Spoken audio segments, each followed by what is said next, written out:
Radioactive Broadcasting presents the Medical Cannabis Hour with Dr. Alan Frankel. The sweet little song of the secret of life. Do what you love and you'll never go wrong. Just finding out. Welcome to the show, Alan. Thank you, Barbara. I want to say thank you for having me on your show so many times 3 or 4 years ago. And as exciting as things were back then, things have changed dramatically in so many areas. I thought, time to try have my own show. So I am a little nervous, so I hope everyone bears with me on the first show. How are you doing? Well, we're there with you, Alan, 100%. And to all of my many listeners over the years, I want to say how happy I am to have Dr. Alan Frankel back on the air with us. This man was my stalwart.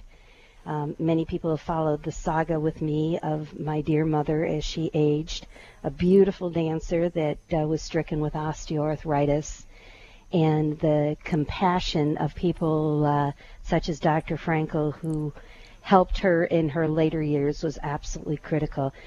Talk about your journey a little bit, Alan, and share with the listeners what their journey will be with you in weeks to come.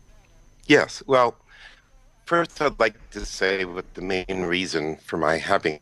There are hundreds and perhaps thousands or perhaps way more patients now that are beginning to learn that, cannabis, medical cannabis, recreational cannabis is much, much, much more complex and has many more details and much more science than they had realized. So questions are coming up with very little access to information. So that's why we're doing this show, and we're encouraging people as the show goes on to email, call in, and we'll have all this information for you with any dosing questions. And I'm sure your first question, what do you mean? What's dosing a cannabis medicine? But first, let me backtrack a bit and explain why I made this very abrupt left turn about 7 years ago in my internal medicine practice. I trained at UCLA. If you ask people who went to medical school with me, from 1972 to 1976 at UCLA, do you remember Alan Frankel? They'll say, yes, he was a very bright guy and very quiet. Now, if you meet anybody who knows me now, they would say, maybe they'd agree with the first part, I hope so, but they certainly wouldn't agree with the second one. And cannabis has certainly given me a voice to speak as a physician. But as I was saying, 7 years ago, making this left turn, I could no longer, it was almost an issue. I couldn't physically write prescriptions for Xanax and Klonopin and Vicodin and Norco. And when I knew that every patient that I was prescribing it to had a serious chance of getting addicted to it. And though cannabis personally is relatively new to me in the last 12 years, and another time I'll tell that story, I switched my practice from being a very, very, white coat, blood and guts internal medicine practice where I did very, very well for 2.5 decades to starting medical cannabis. And when I started 7 years ago, I think my naivete was extremely high. I had no idea. I really didn't know what I was doing. And it seemed to me that if we were going to have cannabis as medicine, it was going to have to be dosed. It was going to have to be identified as what was in it, what the chemical makeup of it was. And we realized that certain chemicals have been lost from cannabis, which I'll talk about in a little bit. But medical cannabis, recreational cannabis, it's the same thing, really. And I know some people don't want to hear this, but it starts when the seed breaks into the primary root. It has no idea whether it's going to grow into a plant that's going to be used in a recreational store or a medical store. It would be almost like going to your doctor with back pain. You get a prescription for Vicodin, and you go to the pharmacy, and they ask you, well, is that for recreational use or is that for medicinal use?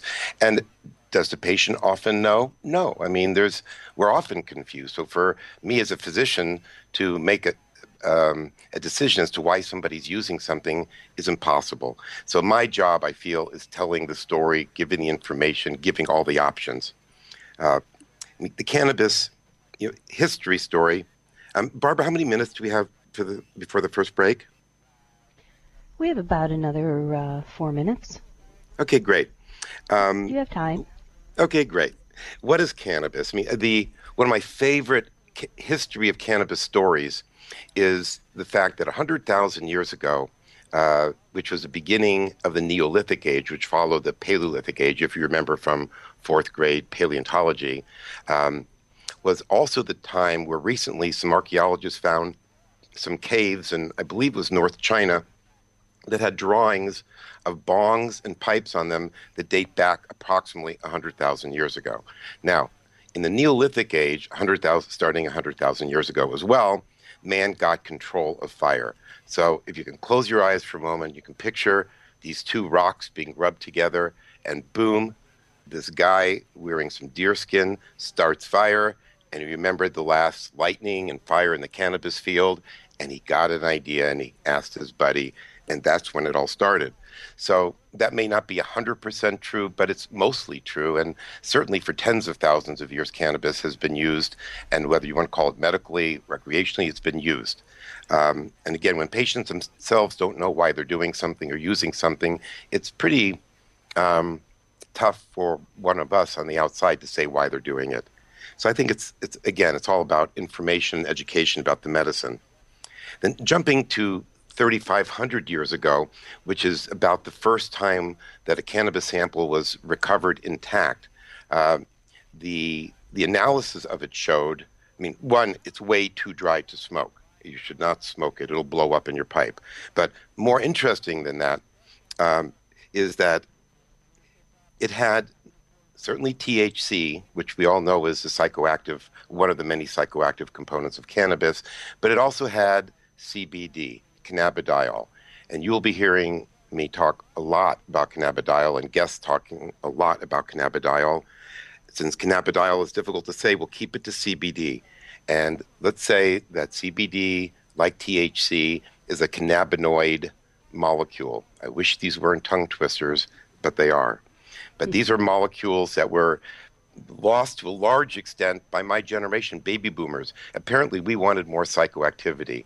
And it led to CBD being bred out and THC going from levels around the turn of last century of 5% to now up to strains that have 25, 27%.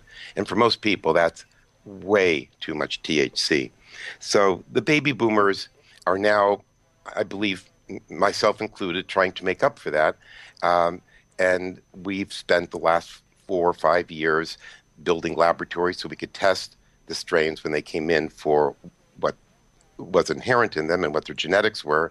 And at this point, there are a number of labs that are very competent in the state of California, and we have many, up to close to 24 different strains that have different ratios of CBD and THC, and these are extracted to making many different wonderful medications that are available.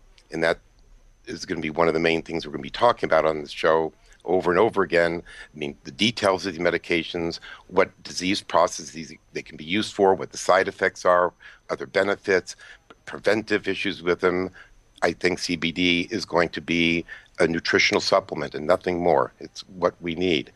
And it could be called the CBD hour, and next year it might be called the THCV hour, as more and more cannabinoids that we know from lots of research. And let me correct one fallacy, that a lot of people believe that the cannabis is great, but there's no research. There's about 7,500 peer-reviewed articles substantiating everything that we'll be talking about. Barbara, this has been just a wonderful first segment, and I hope that little sound means that we're going into a break. Indeed we are, and you've been listening to the Medical Cannabis Hour with Dr. Alan Frankel. Do stay tuned after the break. We're going to talk to guests, and I do once again want to thank Dr. Frankel for coming forward and sharing all of this information. I think the things that you will be finding in the weeks to come will be absolutely earth-shattering for you, not only for what you can do for yourself or for loved ones that are suffering, but to see how many other people, it's almost a bit of an underground, people 50-plus, collectives of 18,000 people or more that are elderly, 70-plus. And so, once again, this is the Medical Cannabis Hour, and we'll be hearing from Dr. Alan Frankel and his guest right after the break.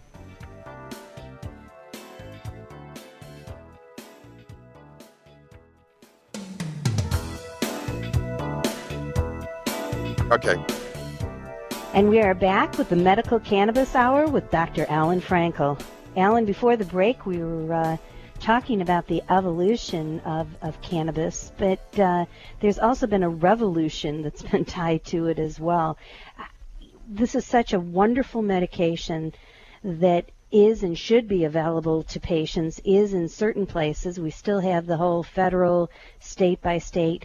Where do you see that going? Well, I think and of course but I've been accused of being an optimist by the state of California, so I'm an official optimist. Okay. But I do believe that the federal government is going to let this go as alcohol went state by state and have no interstate commerce. They're really stuck.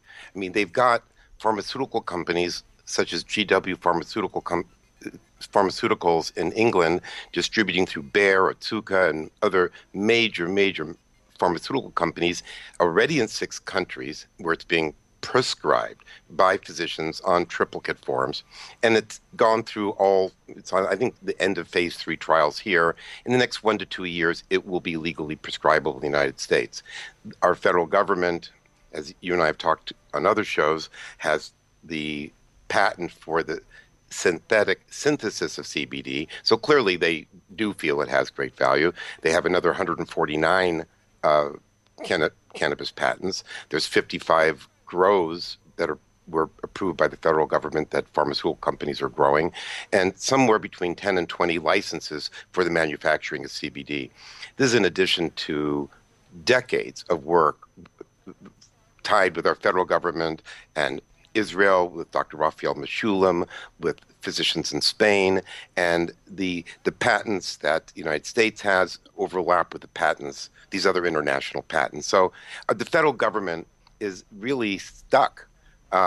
They have been, there's been commission after commission after commission with pretty much every president in the last 30, 40 years that says how the benefits of cannabis are certainly worth exploring, and it's been ignored for lots of political reasons. And as always, it all comes down to money. There were fear issues in the beginning, but it was money. It was, as most of us know, Hearst and paper and DuPont and plastic, and we can certainly talk about that more at another show. We have a call in from a patient, Sarah. Sarah, are you there? Yes, I am. Hi, Sarah. How are you today? I'm okay. How are you? I'm great. I'm a little nervous, my first show. How did you hear about our show? I got an email. I'm a patient who uses CBD regularly, and I heard that we'd be doing this show. Great. So you have a question about your medicine? Yes. Here is my question. I suffer from severe anxiety. I took Valium and Xanax to help me with those issues, and I've weaned my way off of it by using a CBD-rich extract. In the last month, I was diagnosed with degenerative disc disease, and I am experiencing horrendous pain, and I kind of would like to know what to do because I'm apprehensive about changing my medicine because my anxiety's gone, but I'm in pain now, and I don't want to have either. Yeah, I don't blame you. So what cannabis medicine are you using currently? Well, I'm currently taking a 14-to-1 ratio, and that was just for the anxiety. Okay, well, let me explain, perhaps, if you don't mind, for the audience, just a little bit about this ratio stuff, and we'll, of course, be talking way more about this. The plants that are these heirloom plants, these antique plants, these plants that just haven't been around, make CBD just like they make THC, just like they make many other cannabinoids and many other molecules. So the plants make them in different ratios. It's not surprising that they do, and it's not surprising that different ratios have different medical effects. So we now have, and I'll mention it for the first time, a psychoactive scale that's basically a 1 to 10. It's actually 0 to 10, but like a 1 to 10 pain scale. The worse the pain, the higher the number. Here, the 1 to 10 isn't necessarily efficacy because one extract that might be efficacious for one patient will be really bad for another, but the 1 to 10 is psychoactivity, how stoned the person gets. So for anxiety patients, And Sarah is saying that she was using a 14 to 1 CBD extract. That'd be labeled actually the zero. The zero, the one, very, very, very low psychoactivity, virtually zero psychoactivity. And Sarah, you were saying that was helping you with your anxiety, but not helping you with your pain. Right. Now, this is new. The pain is new, and I know that I can take maybe a different ratio that has more THC in it, but I'm a little reluctant, so I'm wondering what I should do and what I should be prepared to experience. But usually when I see patients like you, the very first question I ask them is, what's your experience with THC? So Sarah, what's your experience with THC? Have you had good experiences, bad experiences, any paranoid or agitated situations, or pretty much you're good with it? I'm good with it for the most part, unless I'm experiencing anxiety. Right. Well, just to the entire audience, I know you know about this, but THC can increase anxiety. And for all those out there in cannabis land, for those of you that have had really bad first or second or third reactions, if you have 3 bad reactions, I would recommend stopping and consulting with a physician, by the way. And if you're consulting with me, I would suggest that you start using CBD rather than THC, or a blend of the two, which, Sarah, I think would be the best for you. With your history of being comfortable with THC, you want to have as much THC with the CBD as possible, and the most that you can do in a ratio in this situation is 1 to 1. So there are extracts available out there that have equal amounts of CBD and THC, and I generally recommend starting with 2 milligrams, which for some of the extracts means 1 spray. And I'm even amazed as I'm talking that I can say, spray this bottle once and you get 2 milligrams of whole plant cannabis, 0.5 milligrams, actually, 0.08 milligrams of THC, and a plethora or the entourage effect of terpenes and flavonoids. So Sarah, I think if you switch to a 1 to 1 ratio that has equal amounts, like 15 milligrams per ml of THC and 15 milligrams per ml of CBD, that 1 to 2 sprays 2 to 3 times a day will help tremendously. Now, one of the other things you can do is if you get, I don't think you will, but if you get a little bit too much psychoactivity from the number 5, you could use, you can balance it with the number 1. And again, for our audience out there, if you have friends who have taken too much THC or they've had a brownie with a bit too much in it, that if you happen to have some CBD around, it will bring them way, way, way down because it competes for the psychoactivity of THC. So I think, Sarah, at that dose of a 1 to 1 extract, my guess is you'll find some lessening of the pain even the first day, but over 3 to 5 days, increasing benefit. Does that sound like that's something reasonable for you to try?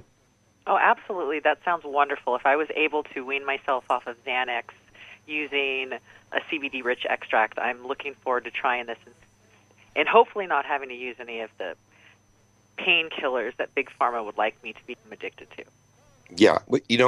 My experience over the last 7 years, and now I would say it's for sure this percentage, that with pain issues, anxiety, mood issues, 75% of the patients are off of 75% of their medications in the first year.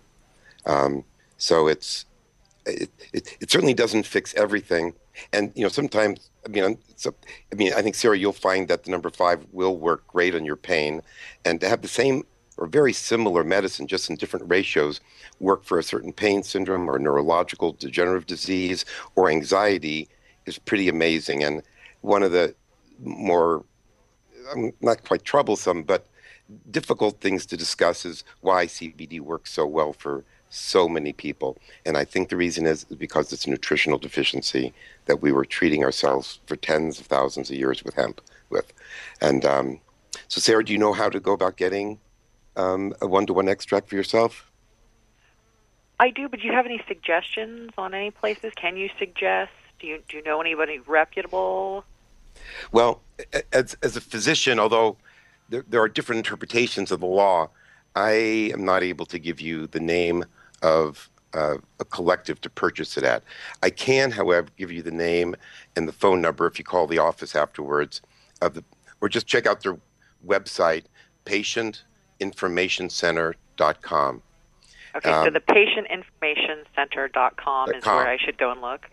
Yes, and it's a very simple web page. It's one page, as a matter of fact. There will be more and more and more informational services, but one of the many services that's offered now is there are any sign-ups of any collective that do carry the dosed cannabis medicine. The Patient Information Center will, at no charge, give you the phone numbers and information and help you sign up for those. Fantastic. And we will be back with the Medical Cannabis Hour with Dr. Thank you so Alan much, Frankel Sarah. right after the break. Stay tuned.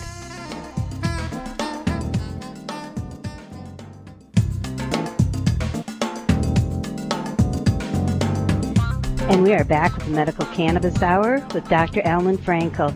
Alan, before the break, we were talking with one of your patients, I believe, that had called into the show.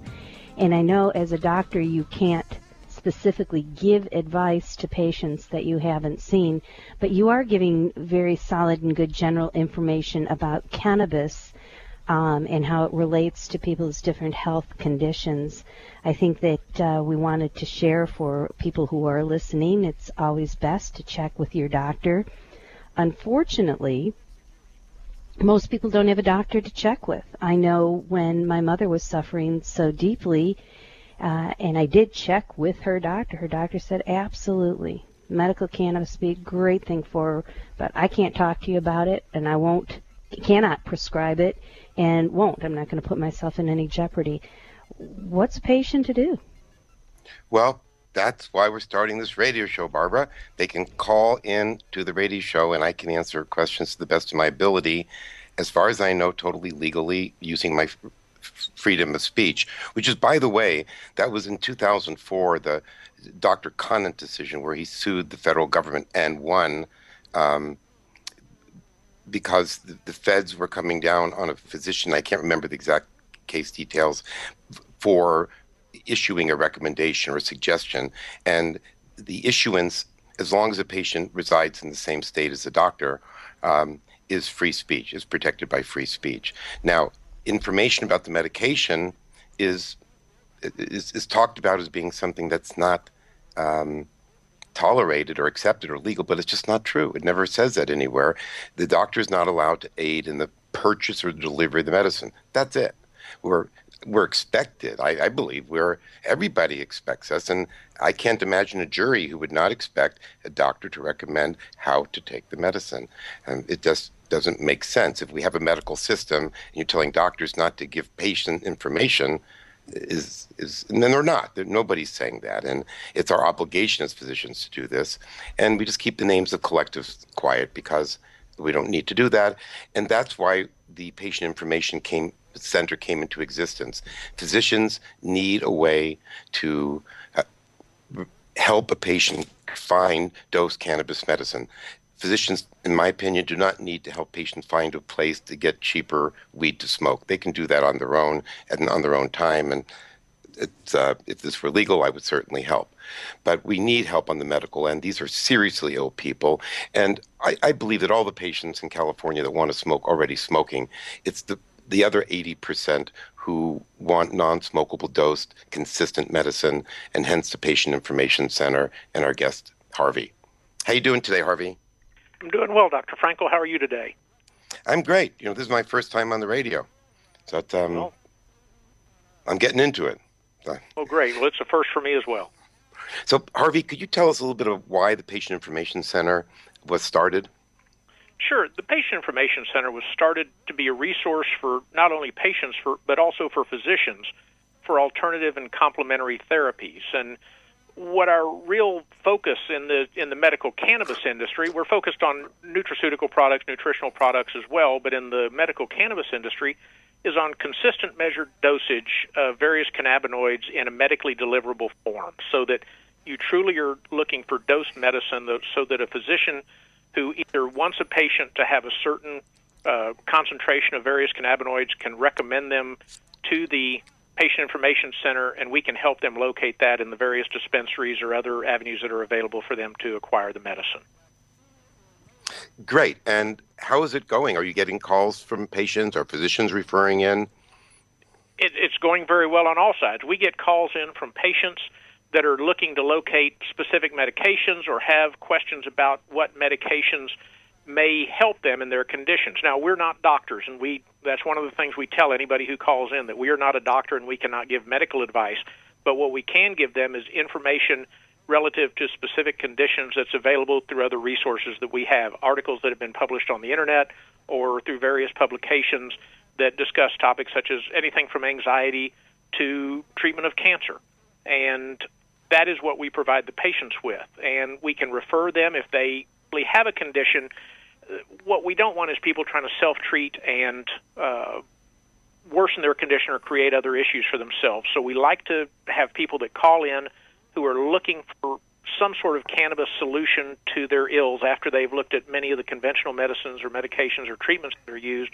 We like to refer them to a physician who knows how to treat with dosable cannabis and who is also familiar with the interaction that cannabis may have with some of the other pharmaceuticals or drugs or treatments that they're currently taking. So we're not just giving. We don't give information to patients as a medical doctor. We want to help them get to a reliable source of information. We also have physicians who call in with patients that have failed to see results or have issues related to their various conditions. We received a referral from a doctor last week that had a 29-year-old male patient who had severe anxiety disorder, but he wasn't tolerating the conventional medication treatments that they could give him. So this doctor was at a major medical center and was looking for something in the cannabis arena that may be able to help. So we were able to refer that physician to speak to one of the physicians in our network that could speak to him about dosable cannabis medicine and has treated patients with anxiety disorders, and to discuss on a physician-to-physician level what would be best for this patient. So we get calls into that. So would you say it would be fair to summarize a patient information center as a place where physicians, patients, and information about their medications come together? Absolutely. Well, as a physician, as you know, I have referred some patients directly to the Patient Information Center for help in finding a collective near them that will get them their medication. Has that been going well from your end? We rarely talk. Yes, it has been. The patients that call in, and some of them, depending on the patient and their familiarity with technology and their ability to travel or otherwise obtain the medications, we're able to help them get set up as a member of the various collectives that either operate dispensaries or can give them access to the medication they're looking for. So we can do anything from just giving them a referral to a specific dispensary or collective organization that they can join on their own and go acquire the medicine, or we can help that patient if they really do need help. We can help them completely with the setup and getting set up as a patient and provide them with the information on how to contact the local dispensary or collective organization and get their medicine. Now, is the Patient Information Center statewide, or is it national, international? Who can you help? We literally get calls from people all over the world, and emails and calls from people all over the world. And while we can only advise people or assist people that are in legal cannabis states with physicians and dispensing organizations within their states how to get it, we certainly can pass on information relative to anybody that calls in of what we have found, as I said, evidence-wise through articles on the Internet or through other publications we have access to, of what may work for them for their treatment. Or to the Medical Cannabis Hour. That's correct. Now we have that as a resource as well. Right. Actually, Harvey did not know until about 20 minutes ago that he was going to be on the radio, and I just thought that since the Patient Information Center is the only way that I'm able to, I can tell people and instruct and educate to the best of my ability about the medication itself, but the referral is the questionable part. Now, I would think, Harvey, that the Patient Information Center could grow to be something much more than a phone referral service, that it could be a physical location for information, education on all ends of the industry.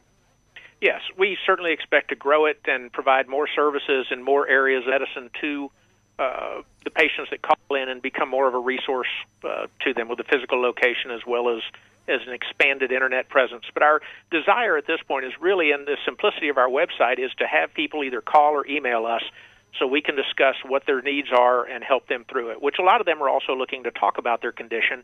And we're certainly sympathetic to everybody that calls in. It becomes a long day at times. We get 6, 8, 10 calls in a day from people that are looking for information, and it's heart-wrenching to hear all the conditions that people are out there with that haven't been able to get relief from conventional medications. Are you, Harvey and Dr. Frankel, I have a question for you.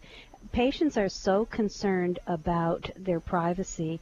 When you're calling in this fashion or emailing in, are you covered, the HIPAA rights, are you covered the same way any other traditional doctor's office would be covered? Well, let me take a stab at that. We have a HIPAA agreement between each physician who refers to the Patient Information Center and the Patient Information Center. So the Patient Information Center it essentially acts as an educational extension of the physician from through HIPAA coverage, and we believe that protects it. What do you think, Harvey? Absolutely, and we keep all the patients' information completely in confidence. And important consideration. We have to cut to a break here very quickly, but we'll be back right after the break with the Medical Cannabis Hour with Dr. Alan Frankel and his guest Harvey. Please stay tuned.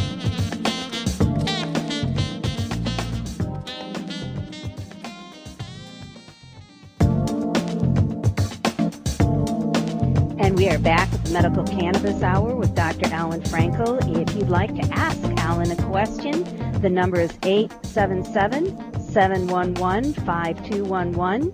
That's 877-711-5211. And Alan, as we were closing out the segment just before with Harvey, I think that's very reassuring to patients to know that there is that security, that they can reach out. Barbara, I hate to interrupt, but the music is really loud. Oh, I'm sorry. It's mine. That shows you. I'm sorry. That's okay. We're on with Dr. Alan Frankel, and Alan, we were closing out the last segment with Harvey talking about how much protection there was for patients that wanted to find more information. And I know you had some thoughts from things you'd studied that you wanted to share with our listeners. Yeah. First, as far as safety. I've been to court and court hearings for patients 42 times over the last 7 years. And I've never, ever seen a patient who goes to a doctor, gets a recommendation, goes to a collective dispensary, gets their medication, and goes home and uses their medication. You never see that be a problem. So that is not an issue. There is no public database unless the patients get a state card, which I've always recommended against. So there's really no legal issues for patients in California, nor the other 17 states, or a total of, I believe, it's 18 states plus Washington, D.C. So we started talking a couple of sections ago about the quest for CBD and the necessity to build laboratories to be able to test this, and reminded me of a funny and tragic story. It's not tragic, nothing bad happened, but the very first time when I thought I had a strain rich in CBD, I put it into a lab container, sealed it, had all the forms appropriate for it, and it went into a major laboratory that I've used for over 30 years. And within 5 minutes... Oh, hi. Okay, and we do have a caller on. Please finish your story, and we'll bring our caller on. Yeah, so I went into the laboratory to give them the sample with a chain of custody form, and within 5 minutes they had called the police. And at age, I was probably 56 then, I had to just sprint away and just take off. And that's why we needed to build laboratories. And we'll continue with our quest for CBD after our caller, who is... Welcome, caller. Caller? Hello, can you hear me? Oh, there you go. Yeah, we can hear you.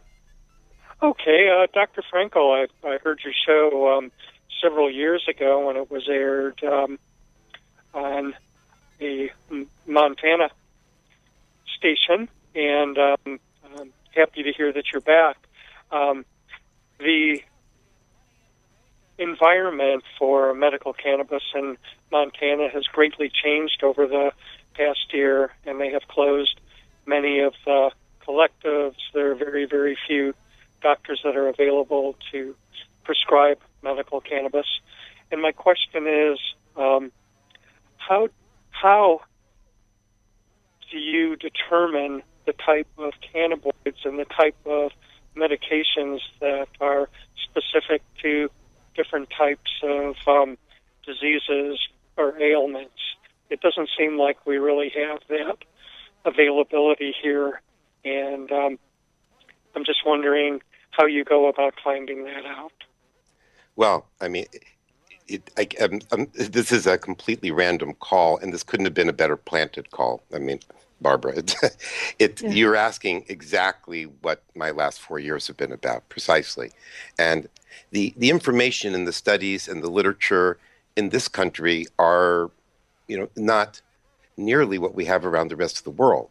But there are very excellent universities in Jerusalem and Tel Aviv and Spain. It's all over the world that have been doing research on cannabinoids since the late 60s.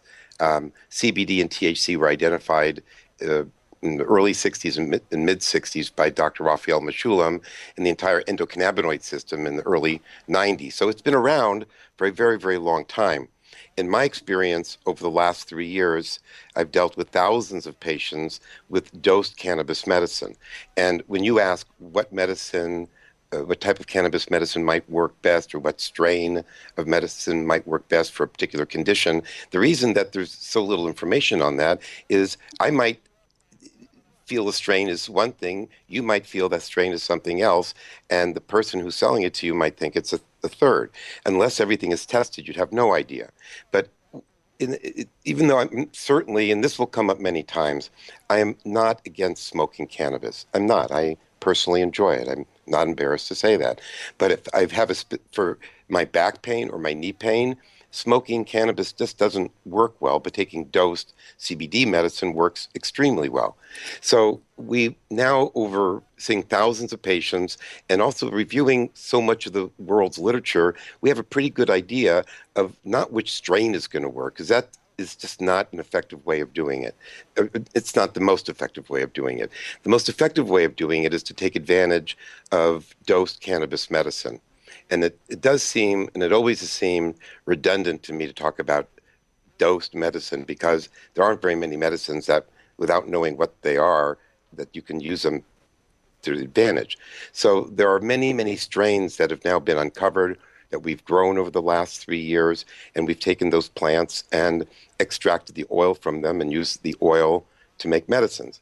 Each plant makes a different oil, so it makes a different medicine. One plant will make an oil that's a 30-to-1 CBD to THC ratio. Another plant will make one that has a THC ratio to CBD of 30-to-1, and everything in between. And all of these fall on what I referred to earlier as the psychoactive scale. So an extracted oil that has a lot of CBD will be very, very low number, and the high THC oil will be very high. For anxiety and insomnia, seizure patients, you're using the 0 or the 1. For pain patients, they can certainly benefit from something that just has CBD in it, like a 1, but the vast majority of pain patients, in my experience, do much better if they have some THC in it. So if there's somebody like our last caller, Sarah, who has a lot of experience with THC, I have no hesitation in recommending a 1-to-1 ratio for pain, if that's the issue. If somebody's had no experience with cannabis, it's a little bit scary to do that, and I'll start with a 1 or 2 and have them work up it and see what the efficacy is and what their tolerance is to the THC. Sir, what is the issue that you're dealing with yourself? I'm dealing with glaucoma, so I'm trying not to be stoned all the time, but concurrently trying to control the pressure. there is one other thing you could do. I'm not saying they're necessarily my favorite company in the world, but they're not my least favorite by far.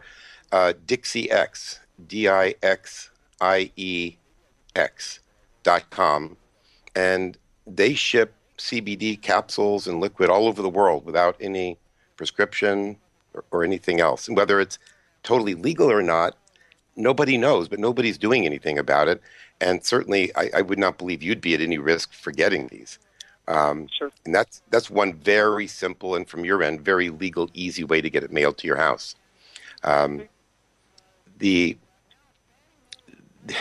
patients come to California for all sorts of reasons, depending upon how serious their illness is. We see cancer patients, all sorts of patients that have dual residencies, and they spend a little time in California. I mean, I don't know how much time they spend, but spend some time here because they have a DMV ID, and it's becoming a more and more regular way of getting medicine since the country is not that big.